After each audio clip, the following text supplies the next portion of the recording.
अविनाश उमरकर यांची राजीव गांधी पंचायत राज संयोजकपदी निवड। राष्ट्रीय पातळीवर पदाधिकारी म्हणून जळगाव जामोद मतदारसंघातील पहिलीच नियुक्ती। जळगाव जामोद तालुका काँग्रेस कमिटीचे अध्यक्ष तथा माजी पंचायत समिती सदस्य अविनाश उमरकर यांची राष्ट्रीय स्तरावरील राजीव गांधी पंचायत राज संघटनेच्या राष्ट्रीय संयोजकपदी नुकतीच नियुक्ती झाली आहे। अविनाश उमरकर यांचे काँग्रेस कमिटी मार्फत राज्य व राष्ट्रीय स्तरावरील कामकाज पाहता राजीव गांधी पंचायत राज संघटनेचे चेअरमन तथा माजी आमदार हर्षवर्धन सपकाळ यांनी 10 जानेवारी रोजी अविनाश उमरकर यांना दिलेल्या एका पत्राद्वारे त्यांची ही नियुक्ती केली आहे।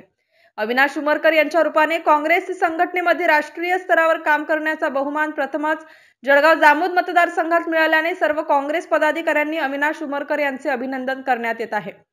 पंचायत राज यंत्रणा अधिक बळकट करण्यासाठी राजीव गांधी पंचायत राज मार्फत पंचायत प्रणालीवर जास्त भर दिला होता। या संघटनेच्या माध्यमातून तालुका स्तरापासून राष्ट्रीय स्तरापर्यंत कार्यकर्त्यांना मार्गदर्शन व प्रशिक्षण शिबिर राबवली जातात।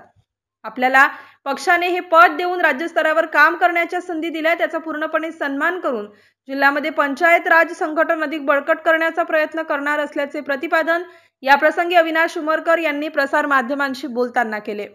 MCN न्यूज मराठी करिता रवींद्र शिरस्कार, जळगाव जामोद।